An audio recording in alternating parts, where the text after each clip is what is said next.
All right, I am sitting outside my kids' soccer practice, so if you hear birds squawking or kids screaming, that's why I'm not driving, and it's not my kids that are screaming, I'm sure. I wanted to talk through this, which is a really interesting study to me that I've heard a bunch of chatter about recently just in physician Facebook groups, and then have had several patients ask me. Oral folinic acid supplementation in children with autism. Super excited about this, actually. This is a recent article. This came out just in 2024. Another one that I just recently read was from 2018. But there's a bunch of these. And so this is a study, and I always just jump to the punchline. Conclusions. Oral folinic acid supplementation is effective and safe in improving ASD symptoms. And so that's kind of the punchline that we're going to talk through as I go through this. So this is a study that took place where it was a double-blind, placebo-controlled randomized control trial, which is like the gold standard when it comes to studies.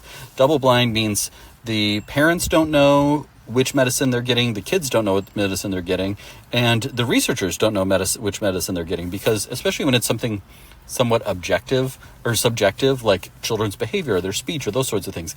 If you are giving them a medicine and you know that the medicine, the purpose of the study is to see if the medicine helps, then you might be biased that it makes more of a difference because you just want to, this helped, this made a difference. Or you might just pick out little things that you notice that might be developmentally normal or the typical things that they do and think that that's part of it. Same for clinicians too. If they know which kids are on which medicines, they might just have their internal biases that make them more likely to score things differently.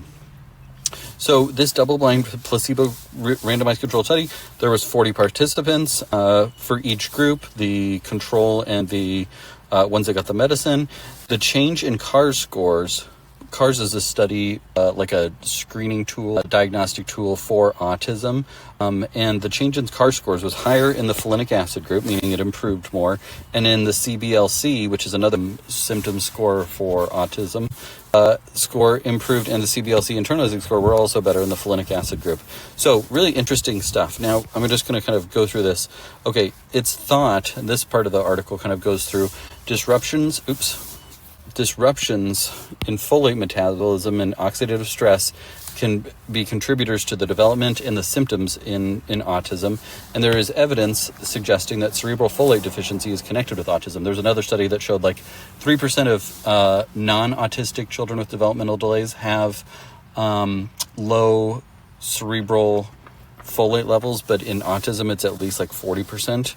We know when it comes to folic acid in particular, that maternal folic acid intake during pregnancy reduces the risk of neural tube defects and also autism. And there's been studies that have shown that this right here is antibodies against folate receptors. So folate receptors in the blood-brain barrier and in the brain, that they're more commonly found in children diagnosed with autism spectrum than typically developing children of the same age. And so, like I said, this is a placebo-controlled trial that took place in 2020 and 2024. The study was to evaluate the efficacy of add-on folinic acid supplementation with standard of care compared to standard of care. And so they used the Childhood Autism Rating Scale, CARS, as the main thing that they were looking at to see was there improvement over 24 weeks from baseline. And they specifically wanted to make sure that their sample size was powerful enough to detect the change. So they said they needed 35 children. In each group, they got like 39 and 40 children or something like that. And so they did have, a big enough study to power that. And then all patients were given this folinic acid, and then they were followed at 4, 8, 12, and 24 weeks as an outpatient. And the primary outcome, again, was the change in the CARS score at 24 months. Here's what it found. I typically do yellow when I'm just kind of like talking about the pertinent parts of the study, and then green is the study results, especially if they are of interest to me, and then the red ones are kind of like the things that work against it, because no study is perfect, we wouldn't need to do studies. Autism severity as measured by the CARS score improved significantly more in the folinic acid group in comparison to the placebo group. Now, one thing that's really interesting, so this p-values are something that helps us to know how powerful a result is. Basically, it's an indicator of the likelihood that this was just by chance and not related to the intervention that was done. We typically think that a study should have a p-value less than 0.05, which means that there's a 5% chance that it was random and a 95% chance that it was because of the intervention. And so that would be like a 5% chance is considered, oh, this is something that's relevant. This, in this case, is 0.001, which means it's a 0.1% chance. So it's even stronger likelihood that this was because of the medicine rather than just random chance, because there's only a 0.1% chance that it was random and not because of the intervention here. So that is significant, and there's several different findings that were of the same p-value. And then behavioral abnormalities also improved more in the folinic acid group as well. Improvement in CAR scores in those with higher titer antibodies and without high titer antibodies was comparable. So in some cases, in some studies that I've looked at, they were only treating kids that had high levels of autoantibodies. Now, the issue with autoantibodies against folate receptors is, one, the tests usually aren't covered by insurance, so they're expensive, and two, some of the tests require cerebrospinal fluid, like they have to do a lumbar puncture, and then they send that fluid to look for those antibodies. And it's not, I mean, technically it's much more difficult than just a blood draw. It's not impossible, but to do that in a child, especially a child with autism, you would certainly have to sedate them and go through all that. It would be very expensive. And so this said that basically those CAR scores were improved regardless of autoantibody levels, so that might not be as important. So basically both groups improved regardless of antibody levels. And then treatment with folinic acid was the only significant predictor of improvement in the autism severity at 24 weeks. And the discussion included that pediatricians may consider testing for autoantibodies and administering folinic acid. The trial did not show any adverse effects. So folinic acid is like folic acid. It is a vitamin that your body uses. And so we would expect that at regular-ish levels, it should be pretty well tolerated. And there's been several studies that have shown that there were not any adverse effects in the folinic acid group in particular.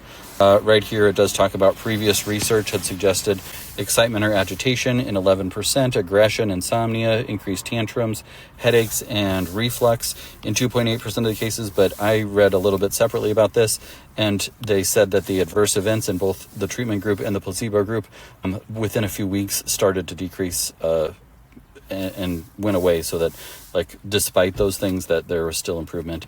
And improvements were observed in verbal communication, daily living skills, irritability, social withdrawal, stereotypic behaviors, hyperactivity, and inappropriate speech. Now, they do talk about the limitations, basically that the study isn't huge. It's hard to do a study like this. It's technically challenging to recruit and do all those sorts of things. But the p-values were certainly significant, that you really don't need a larger study with p-values like that to say that this is legit and it was worth, looking into a little bit more. The other limitation that they talked about, the CARs used in our study relies on observations from parents and teachers, which is essentially the only way that you're going to ever do a study like this, is to get people's opinion and observations from parents and teachers who know the children. They didn't know if they were on the medication or not. And so the conclusion from this is that add-on folinic acid supplementation is safe and efficacious in improving the severity of symptoms in children with ASD.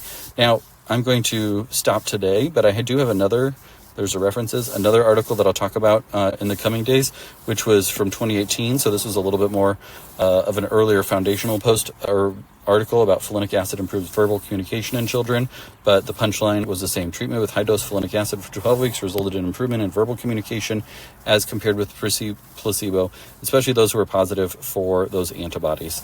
I'll keep talking about that, but I would love to hear your thoughts on this, or if there's any other questions, drop them in the comments. And this is definitely something that I'm looking into in our office. I was actually calling around pharmacies today to figure out who can get us folinic acid, because I've heard enough about it. I've talked with enough pediatrician friends and developmental pediatrician friends in particular that already do this, and I feel like this is something where the risk is very low, and the possible improvement in the life for the child and for the family and for everybody makes it worth investigating more. Keep up the good work.